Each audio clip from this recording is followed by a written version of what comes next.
everyone, welcome to my channel. Lasya ക്രിയേഷൻസിൻ്റെ ഒരു പുതിയ എപ്പിസോഡിലേക്ക് എല്ലാവർക്കും സ്വാഗതം. ഇന്ന് ഞാനിവിടെ ചെയ്യാൻ പോകുന്നത് ഒരു ഓംലെറ്റ് ആണ്, സ്പാനിഷ് ഓംലെറ്റ്. സ്പാനിഷ് ഓംലെറ്റ് ശരിക്കും സ്പാനിഷ് സ്റ്റൈലിലല്ല ഞാൻ ചെയ്യുന്നത്, നമ്മുടെ നാടൻ ഒരു രീതിയിൽ ഞാൻ ചെയ്യാൻ നോക്കുകയാണ്. അപ്പോൾ അതിലേക്ക് എന്തൊക്കെ സാധനങ്ങൾ വേണ്ടതെന്ന് ആദ്യം നോക്കാം. അതിന് ഞാനിവിടെ എടുത്തിരിക്കുന്നത് 3 കോഴിമുട്ടയാണ് ഞാനിവിടെ എടുത്തിരിക്കുന്നത്. നിങ്ങൾക്ക് എത്ര വേണമെങ്കിൽ എടുക്കാം, ഇഷ്ടം പോലെ എടുക്കാം, ആവശ്യത്തിന് എടുക്കാം. പിന്നെ പ്രധാനമായിട്ട് വേണ്ടത് ഉരുളക്കിഴങ്ങ് സവോളയാണ്. അത് ഞാൻ കട്ട് ചെയ്ത് വെച്ചിട്ടുണ്ട്. സാധാരണ സ്പാനിഷ് ഓംലെറ്റിൽ ഉരുളക്കിഴങ്ങ് സവോള കോഴിമുട്ട മാത്രമേ ചേർക്കുള്ളൂ. ഇതിപ്പോൾ ഞാൻ കുറച്ച് നമ്മുടെ നാടൻ രീതിയിൽ ചെയ്യണ കാരണം കൊണ്ട് അതിൽ പച്ചമുളക്, വേപ്പിൻ്റെ ഇല, തക്കാളി, പിന്നെ മഷ്റൂം കുറച്ച് ചേർക്കുന്നുണ്ട്. നിങ്ങൾക്ക് നിങ്ങളുടെ കയ്യിലുള്ള ക്യാപ്സിക്കം ഉണ്ടെങ്കിൽ അത് ചേർക്കാം. പിന്നെ ക്യാരറ്റ്, വേറെ എന്തെങ്കിലും വെജിറ്റബിൾസ് ഇതുപോലെ ഉണ്ടെങ്കിൽ അത് ചേർക്കാം. ഇവിടെ ഞാൻ ഇത്രയും വെജിറ്റബിളാണ് ചേർക്കാൻ പോകുന്നത്. പിന്നെ ആവശ്യത്തിന് ഉപ്പ് വേണം. പിന്നെ നമുക്ക് എണ്ണ ഉണ്ടാക്കിയെടുക്കാൻ കുറച്ച് എണ്ണയും വേണം. അപ്പോൾ നമുക്ക് തുടങ്ങാം. എങ്ങനെയാണെന്ന് നോക്കാം, അത് ഉണ്ടാക്കിയെടുക്കുക എങ്ങനെയാണെന്ന് നോക്കാം.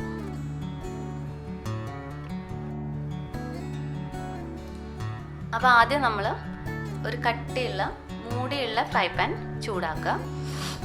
പിന്നെ ഞാനിവിടെ യൂസ് ചെയ്യണത് ഒലിവ് ഓയിലാണ്.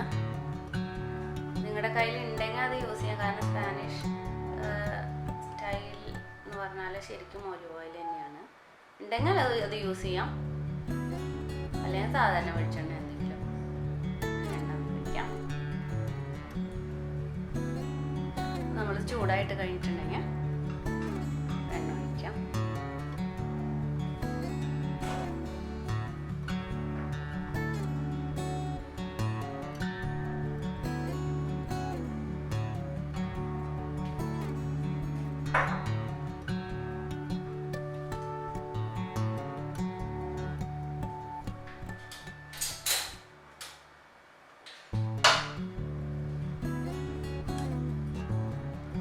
ആദ്യം നമ്മൾ ഉരുളക്കിഴങ്ങ് സവോളയാണ് ചേർക്കാൻ പോണത്.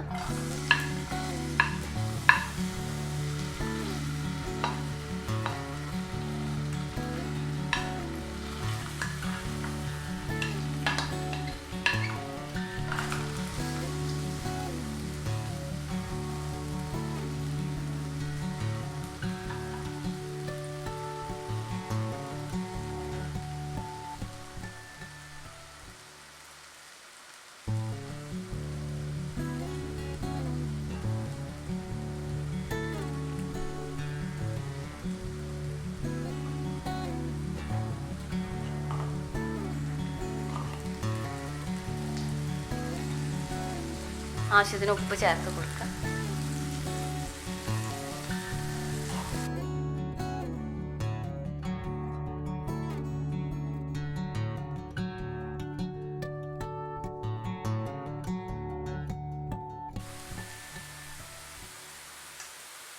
അപ്പോൾ ഇത് പകുതി വെന്ത് കഴിഞ്ഞു. അപ്പോൾ ഇനി ബാക്കിയുള്ള പച്ചമുളക്, തക്കാളി, പിന്നെ മഷ്റൂമും കൂടി ചേർത്ത് കൊടുക്കുക.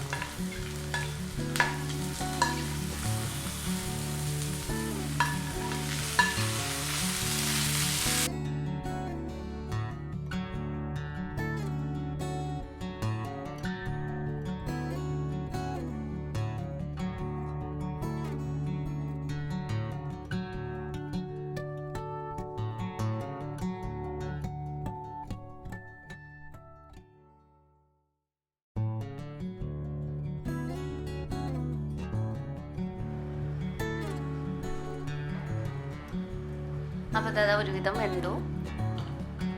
ഇനി നമ്മൾ തീ ഓഫാക്കിയിട്ട് കോഴിമുട്ടയിൽ ചേർത്ത് കൊടുക്കുകയാണ് ചെയ്യുന്നത്. പ്രത്യേകം ശ്രദ്ധിക്കണമെന്ന് വെച്ചാൽ ചൂടാറിയതിന് ശേഷം മാത്രമേ ഇത് ചേർക്കാൻ പാടുള്ളൂ. എന്നിട്ട് പിന്നെ കുറച്ചൊരു 10 മിനിറ്റ് നേരം വെയിറ്റ് ചെയ്യാൻ വേണം, അതൊന്ന് സെറ്റ് ആവാൻ വേണ്ടിയിട്ട്.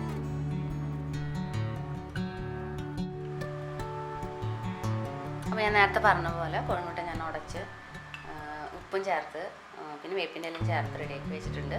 ഇനി ആ ചൂടാറിയിട്ടുള്ള നമ്മുടെ കുക്ക് ചെയ്തിട്ടുള്ള വെജിറ്റബിൾസ് ഇതിൽ ചേർക്കുക ആവശ്യത്തിന്.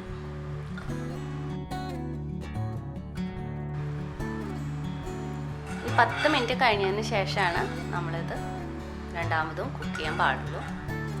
ഒന്ന് സെറ്റായി കിട്ടണം.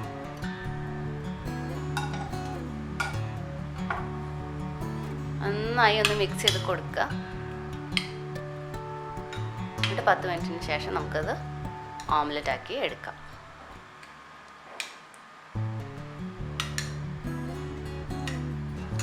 പിന്നെ ഞാനിതിനകത്ത് ഇനി മല്ലിയുടെ ഇലയും കൂടെ ചേർക്കുന്നുണ്ട്.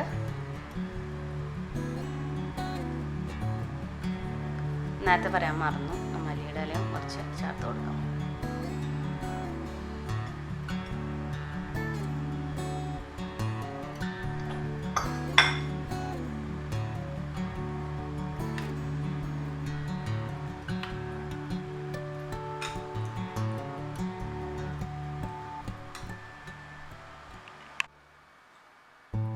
ഇനി ഇത് ഞാൻ വീണ്ടും ഫ്രൈ പാൻ ചൂടാക്കിയിട്ടുണ്ട്. ഇത് ഞാൻ കഴുകിയിട്ടില്ല, അതിൽ തന്നെ നമുക്ക് ഉണ്ടാക്കിയെടുക്കാം, കഴുകേണ്ട ആവശ്യമില്ല. ഇനി നമ്മൾ കുറച്ചും കൂടെ എണ്ണ ഒഴിച്ച് ഓംലെറ്റ് ഉണ്ടാക്കാം.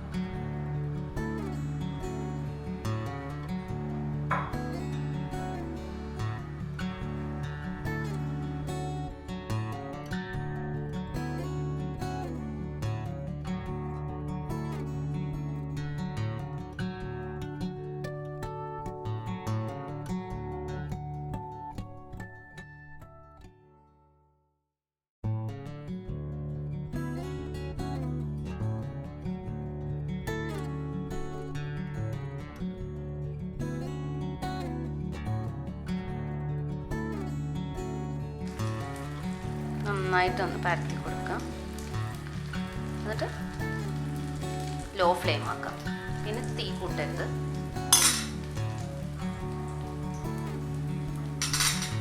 മൂടിയെടുത്ത് നന്നായിട്ട് അടച്ചു വേവിക്കാം.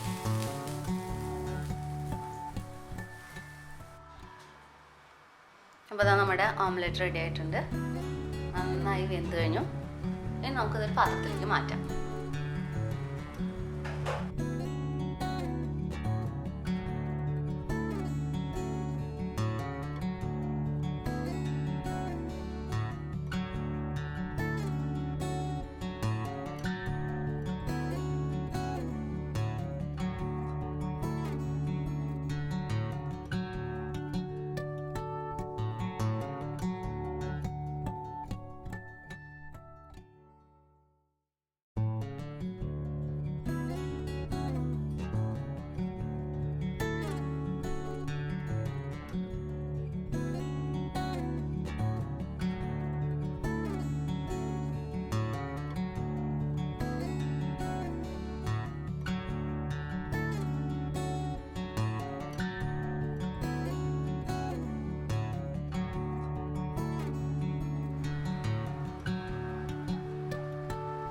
അപ്പോൾ നമ്മുടെ സ്പാനിഷ് ഓംലെറ്റ് റെഡിയാണ്. നല്ല തിക്കായിട്ടുള്ള ഒരു ഓംലെറ്റാണിത്. അപ്പോൾ എല്ലാവരും ചെയ്ത് നോക്കുക, എല്ലാവർക്കും ഇഷ്ടമാവും. പിന്നെ കൂടുതൽ വെജിറ്റബിൾസും ആഡ് ചെയ്യണ കാരണം കൊണ്ട് നല്ലതാണ്, കുട്ടികൾക്കൊക്കെ ഇഷ്ടമാവും. കുറച്ചും കൂടി ഹെൽത്തി ന്യൂട്രീഷ്യസുമാണ്. അപ്പോൾ നിങ്ങളെല്ലാവരും ചെയ്ത് നോക്കുക. ഇഷ്ടമായിട്ടുണ്ടെങ്കിൽ കമൻറ്റ് ചെയ്യുക, ലൈക്ക് ചെയ്യുക, ഷെയർ ചെയ്യുക. പിന്നെ എല്ലാവരും എൻ്റെ ചാനൽ സബ്സ്ക്രൈബ് ചെയ്യുക. ഇതുപോലെ തന്നെ നല്ല നല്ല വീഡിയോ ആയിട്ട് ഞാൻ ഇനിയും വരാം. അതുവരെയ്ക്കും bye. Thank you for watching.